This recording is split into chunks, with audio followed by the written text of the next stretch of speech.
April 6, 1917. That was the date that the United States declared war on the German Empire during the Great War, which would later be known as World War I. That declaration came only a year before the end of the war, but would mark the United States' first major involvement in an external war, where its sovereignty wasn't under direct threat. Over the next century, the U.S.'s involvement and influence on wars across the globe would become not only increasingly common, but in many cases pretty sinister.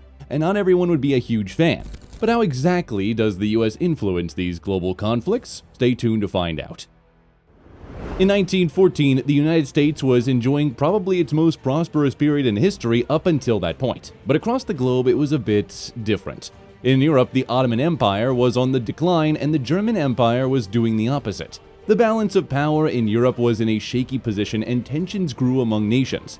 This tension would hit a breaking point on the 28th of June in 1914, when heir to the Austro-Hungarian throne, Archduke Franz Ferdinand was assassinated in Sarajevo by a Bosnian Serb named Gavrilo Princip. In the weeks that followed, Austria-Hungary declared war against Serbia with the support of Russia. Then France, the United Kingdom, and most important of all, Germany joined in. Even the Ottomans weren't going to miss out on all the fun. There was a power vacuum to be filled after all.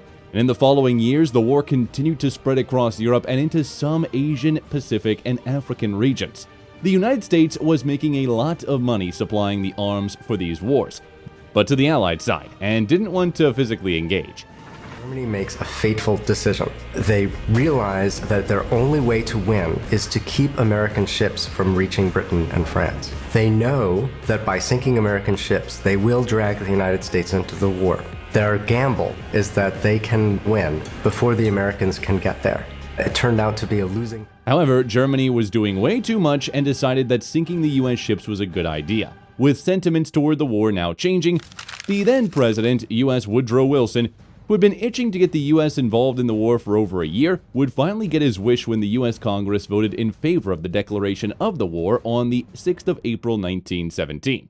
Its involvement in World War I marked a major turning point for the United States and its democratic ideals, but it took a massive hit to its financials. In fact, the cost of the U.S. involvement in World War I was estimated to be around $33 billion, which was about 42 times as large as all of its treasury receipts in 1916.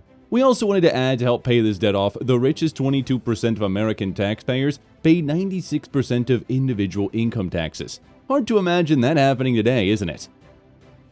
Even if its involvement in World War I affected the U.S. financially, it brought them some respect on the global stage. It also gave rise to the creation of the Committee of Public Information, which was the first state bureau in the United States dedicated solely to propaganda.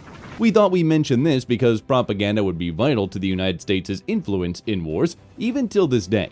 World War I led to many changes in the global balance of power, and also even in American society. But crucially, it could pave way for the United States to become the 20th century war kings. By the end of World War I, the Russian Empire had been embroiled in a civil war which began in 1917. The same year, the U.S. entered the war, following the overthrowing of the Social Democratic Russian provincial government. The Russian Civil War saw the rise to prominence of a certain Vladimir Lenin, but we won't go too much into that due to the scope of this video. Anyways, the United States became involved in the war from 1918 and supported the anti-communist white movement.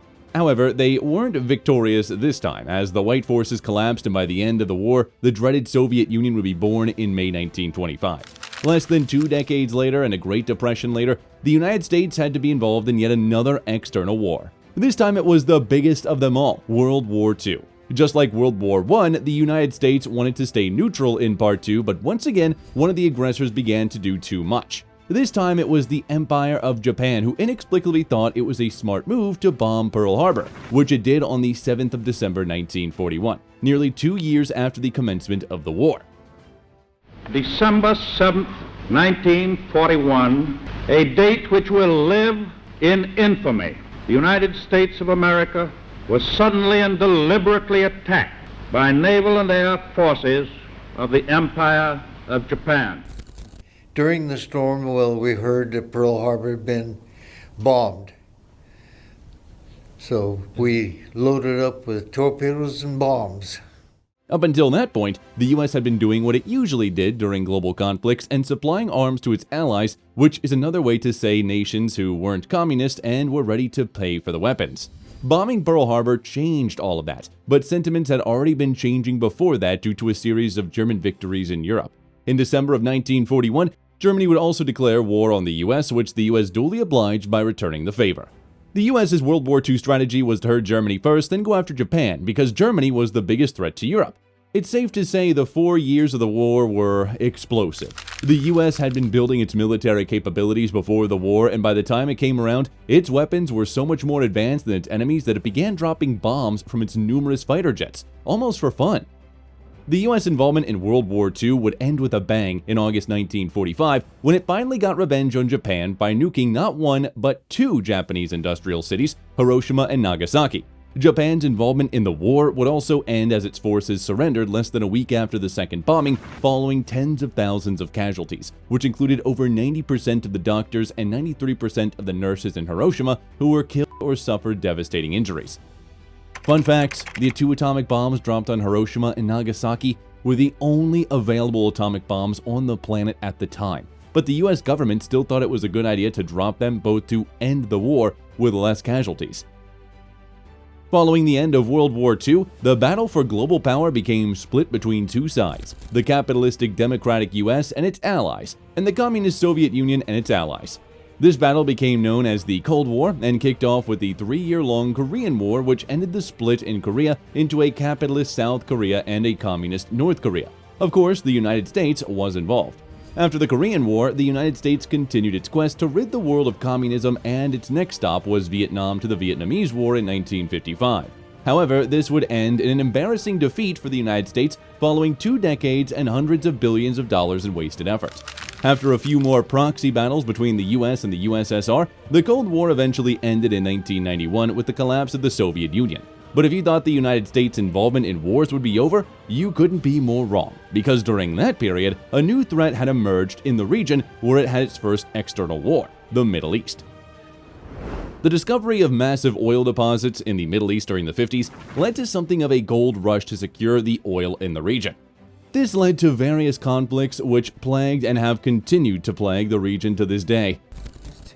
Military force to try to reduce instability in parts of the world, especially the Persian Gulf, where we're afraid that instability would threaten global oil markets. Lebanon was the first place to face conflict, first internally in 1958, then externally against its Middle Eastern neighbors Iran, Syria, and the Arab deterrent forces of Libya, South Yemen, Saudi Arabia, Sudan, and the U.A.E., which were supported by the Islamist Lebanese national movement. The U.S., along with its allies France, the United Kingdom, Italy, and Israel, tried to intervene but ended up losing. But it wouldn't be the first or last time. Between 1986 and 2003, the United States would score a series of victories against Islamic and Arabic nations such as the 1986 bombing of Libya, the 87 tanker war against Iran, and the 1990 Gulf War against Iraq, which basically lasted until 2003. It would, however, take a defeat in its attempt to intervene in the Somalian Civil War, which in 1992 and rages on to this day. At the turn of the new millennium, the war in Afghanistan and the rise of the Taliban became a huge concern not only in the Middle East but also on the entire planet, as fears of what terrorism would spread across the globe only became stronger following the 9/11 attacks on the World Trade Center. Nearly 20 nations, including the US, joined forces to defeat the Taliban, who were supported by the likes of Al-Qaeda, led by the certain Osama bin Laden and a number of other extremist groups. Fun fact, Osama bin Laden's father, Mohammed, died in a 1967 air crash in Saudi Arabia after his American pilot named Jim Harrington misjudged a landing. 2 decades later, he would form Al-Qaeda with the eventual goal of Islamizing America. Also during the early 1990s, when bin Laden lived in Sudan, a CIA paramilitary officer named Billy Waugh tracked him down and prepared an operation to apprehend him, but was denied by authorizations. Who knows what could have happened if he wasn't? In 2021, after 2 decades of fighting in Afghanistan, the US withdrew its troops, with most of its military aid to Afghanistan even being seized. It was yet another embarrassing and expensive defeat for the US, but the war on terror and extremist Islamic groups have persisted until this day. The United States have been involved in a lot of wars, but when you dive deeper for some of these wars, a sinister pattern begins to emerge. In a quest to consolidate its global dominance, the US may have done some unspeakable things to influence wars. Let's go through a few of them. One thing the United States knows how to do is fight proxy wars against its foes, but probably everyone who has read about the Cold War knows about this. What you may not know is that it also has a history of influencing these wars in order to gain a sort of power. It did this using some special agencies devoted to the cause of installing its preferred governments or deposing unwanted ones in specific nations. For example, the Banana Wars, which occurred in Honduras between 1903 and 1925, basically happened because the US supported a coup against the government of the time. Why, you may ask? Well, because the United Fruit Company and Standard Fruit Company, which dominated Honduras' key banana export sector, as well as associated land holdings and railways, were afraid that the current government was going to nationalize their assets. The same thing happened in Nicaragua, where the US supported the conservative forces because Nicaraguan President Jose Santos Zelaya had wanted to work with Germany or Japan to build a new canal through the country, which would have been a competition to the Panama Canal, but this didn't result in war. However, some other US interventions would result in long conflicts, such as the 1953 coup to remove Iranian Prime Minister Mohammad Mossadegh, which ultimately resulted in the Iranian Revolution, or Operation Cyclone, where the US government provided weapons and funding for a collection of warlords and numerous factions of jihadi guerrillas known as the Afghan Mujahideen, who were fighting to overthrow the Soviet-backed Afghan government. The result of this was a heavily armed, militarized Afghan society, which would come back to bite the US and the rest of the world. A primary threat to stability in the Middle East rather than a primary guarantor of stability in the Middle East. In that when we invaded Iraq, we set in motion a lot of events, created a much more salient internal stability challenge for many countries in the Persian Gulf. There are many more examples of similar interventions, such as the use of misinformation to justify the invasion of Iraq to overthrow Saddam Hussein. Gathered by this and other governments leaves no doubt that the Iraqi regime continues to possess and conceal some of the most lethal weapons ever devised.